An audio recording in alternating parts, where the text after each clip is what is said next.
আজকের আবার কুমড়ো পাতা নিয়ে চলে এসেছি। পরিমণি কিচেনে পাতার প্রচুর আইটেম দেওয়া আছে, মানে এত দেওয়া আছে আর বলে বোঝানো যাবে না বা বলে শেষ করা যাবে না। আজকে করব কুমড়ো পাতায় ডিম ভাজা।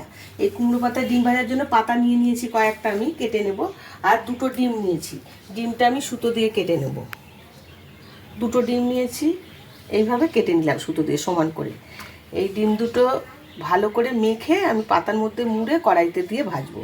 এই যে দুটো ডিম সুতো দিয়ে কেটে নিলাম। তার জন্য নিয়েছি কাঁচা লঙ্কা, হলুদ, নুন আর পোস্ত, সর্ষে আর সাদা তিল বেটে নিয়েছি। এখন আমি কড়াইতে তেল দেবো, দিয়ে কড়াইতে তেলটা গরম হতে থাক, আমি এই সমস্ত উপকরণগুলো দিয়ে ডিমটা মাখাবো। এটা সর্ষের তেলে ভাজবো, সর্ষের তেলেই মাখবো। সামান্য সর্ষের তেল দিয়ে দিলাম। এখন এই যে ডিমটার মধ্যে আমি দেব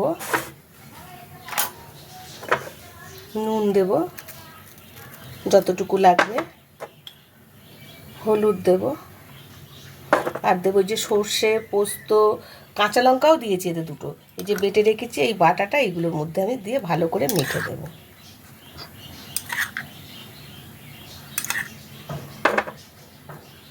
ভালো করে মেখে নেবো। এটা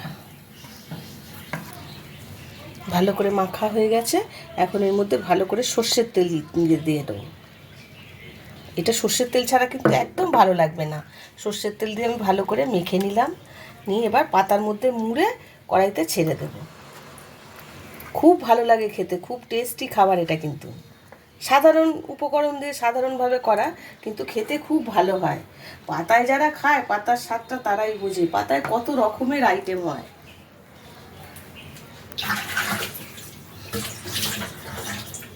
ডিমটা মাখা হয়ে গেছে।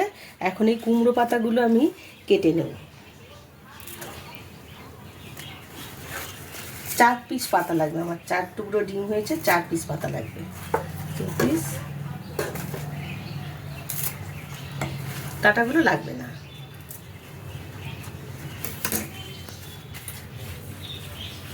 এক একটা পাতার মধ্যে আমি এই ডিমটা দিয়ে দিলাম, দিয়ে ভালো করে একটা কাঁচা লঙ্কাও দিয়ে দিলাম। কাঁচা লঙ্কাটা কিন্তু ফাটিয়ে নিতে হবে, নাহলে ফেটে যাবে।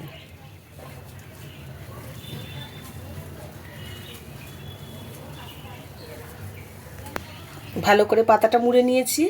এখন আমি এই সুতো দিয়ে বেঁধে নিচ্ছি, যাতে বেরিয়ে না যায়, তার জন্য বেঁধে নিচ্ছি।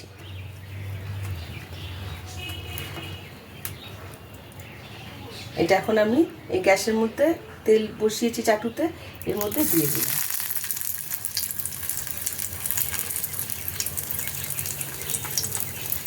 আবার একটা নিলাম। এইভাবে সমস্ত ডিমগুলো পাতা দিয়ে মুড়ে আমি বেঁধে নেব।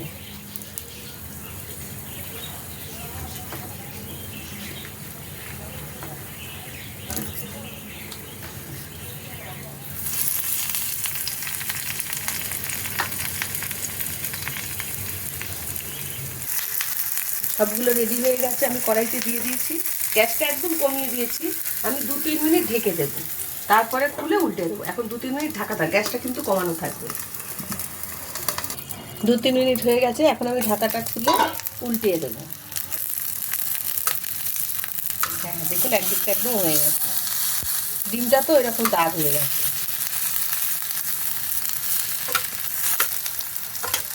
আমি আবার একটু ঢাকা দিয়ে দেবো 2 মিনিট।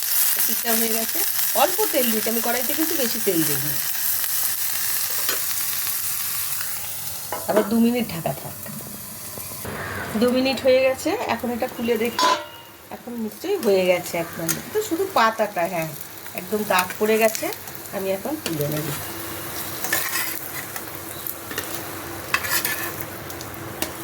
এটা গরম ভাতে মেখে খেতে খুব ভালো লাগে। কলা পাতায় কিন্তু পাতুরি হয়, যেটা কলা পাতাটা আমরা ফেলে দিই, কিন্তু এই পাতুরিটার পাতাটা কিন্তু ফেলে না। এটা ভাতে পাতা সমেত মেখে খেতে হয়। সুতোটা খুলে ফেলে পাতা সমেত ভাতে মেখে খাবো, গরম ভাতে খুব ভালো লাগবে। আমি একটা খুলে দেখাবো, দেখুন কি সুন্দর দেখতে হয়েছে, খুব ভালো লাগছে দেখতে। একদম দারুণ দেখতে হয়েছে। এই দেখো, গরম, খুব গরম। এটা উল্টো দিকটা, এটা সোজা দিকটা।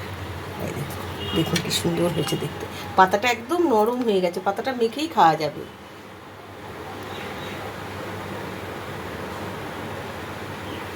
রেডি হয়ে গেছে কুমড়ো পাতায় ডিম, কুমড়ো পাতা দিয়ে ডিম পাতুরি। মানে কলা পাতায় তো খেয়েছি, এই কুমড়ো পাতাতে এইভাবে খেয়ে দেখবেন, সত্যিই খুব ভালো লাগে।